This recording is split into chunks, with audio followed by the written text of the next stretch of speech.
Hello everyone. ரீசெண்டா தங்கத்தோட விலை எதனால ஏறிட்டு இருக்கு இந்த ரீசெண்ட் டேஸ்ல அப்படின்னு நான் ஒரு வீடியோ போட்டிருந்தேன். பட் ஆனா அந்த வீடியோட ரெஸ்பான்ஸ்ல கமெண்ட்ல பல பேரு சில்வர் நாளுக்கு நாள் ரொம்ப அதிகமா ஏறிட்டு இருக்கு, எதனால ஏறிட்டு இருக்கு அப்படின்னு கமெண்ட்ல கேட்டிருந்தாங்க. அதுக்கான வீடியோ தான் இது. Let's start the video. இன்னைக்கு நான் இந்த வீடியோ எடுத்துட்டு இருக்கும்போது டிசம்பர் 27, 2025 அப்பதான் இந்த வீடியோ நான் எடுத்துட்டு இருக்கேன். இன்னைக்கு சில்வர் விலை அப்படின்னு பார்க்கும்போது கிட்டத்தட்ட 31,000 இன்க்ரீஸ் ஆயிருக்கு. அது மட்டும் இல்லாம லாஸ்ட் 6 months அப்படின்னு பார்க்கும்போது பர் டே அப்படின்னு பார்க்கும்போது ஆவரேஜா கிட்டத்தட்ட 500 to 1000 ஒரு நாளைக்கும் இன்க்ரீஸ் ஆயிருக்கு. சம்டைம்ஸ் கீழே விழுந்தும் பாத்தீங்கன்னா மார்க்கெட் ஏறி இருக்கு. பட் ஆனா எனக்கு தெரிஞ்சு ஒரே நாள்ல அப்படின்னு பார்க்கும்போது 5,000 to 9,000 வரைக்கும் தான் ஒரு நாளைக்கு இன்க்ரீஸ் ஆயிருக்கு. ஆனா இன்னைக்கு இந்த சாட்டர்டே இந்த ஒரு நாள்ல 31,000 இன்க்ரீஸ் ஆயிருக்கு. கடந்த 5 வருஷத்தோட டேட்டா அனலைஸ் பண்ணிடலாம். ஃபர்ஸ்ட் 2020 கிட்டத்தட்ட ஒரு கிலோவோட சில்வர் பாத்தீங்கன்னா 63,435 ரூபாய் இருந்திருக்கு. 2021 அப்படின்னு பார்க்கும்போது கிட்டத்தட்ட 62,000 இருந்திருக்கு. 2022 55,000, 2023 78,000, 2024 95,000. அதாவது இயர் ஆன் இயர் இன்க்ரீஸ் ஆயிருக்கு. பட் ஆனா 2022 ஒரு டவுன்ஃபால் ஏற்பட்டிருக்கு. 2025 பார்க்கும்போது கிட்டத்தட்ட 1,99,000 இன்க்ரீஸ் ஆயிருக்கு. ஐ திங்க் இந்த டேட்டா பாத்தீங்கன்னா ஆகஸ்ட் செப்டம்பர் அந்த பீரியட் நினைக்கிறேன். பட் ஆனா இன்னைக்கு டிசம்பர் மாசம் 2025 அப்படின்னு பார்க்கும்போது 2,49,000 இன்னைக்கு 1 kg சில்வர் ரேட். டேட்டால இருந்து நம்மளுக்கு என்ன தெரியுது அப்படின்னா 2024 அப்புறமா, அதாவது 2024 இருந்து 2025 இந்த ஒரு வருஷம் அப்படின்னு பார்க்கும்போது கிட்டத்தட்ட 150% சில்வரோட விலை ஏறி இருக்கு. எக்ஸ்பர்ட்ஸ் என்ன சொல்றாங்க அப்படின்னா, இந்த இடத்துல எக்ஸ்பர்ட்ஸ் அப்படின்னு பார்க்கும்போது நம்ம ரெண்டு டைப்ல பிரிக்கலாம். ஒரு டைப் ஆஃப் எக்ஸ்பர்ட்ஸ் சில்வர் இன்னும் ஏறும் அப்படின்னு சொல்றாங்க. இன்னொரு டைப் ஆஃப் எக்ஸ்பர்ட்ஸ் இல்லப்பா சில்வர் இதுக்கு மேல குறையறதுக்கு தான் வாய்ப்பு இருக்கு அப்படின்னு அவங்க தரப்புல இருந்து சொல்லப்படுது.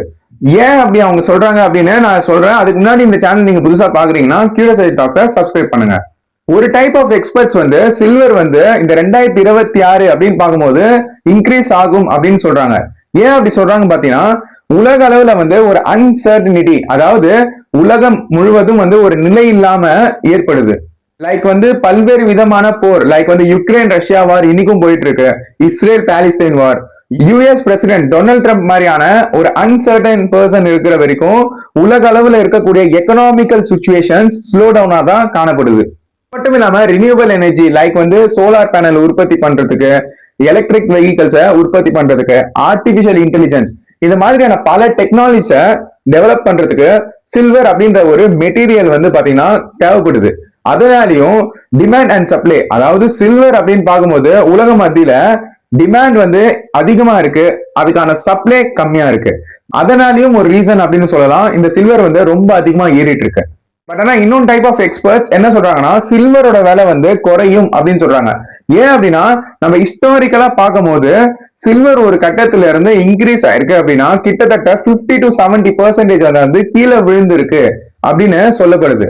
அது மட்டும் இல்லாம நம்ம இந்தியாவில இருக்கக்கூடிய ரிசர்வ் பேங்க் ஆஃப் இந்தியா, நம்ம ஆர்பிஐ நம்ம இந்தியாவில இருக்கக்கூடிய ருபி அதுக்கு ஈக்குவலண்டா கோல்ட ரிசர்வா வச்சிருப்பாங்க.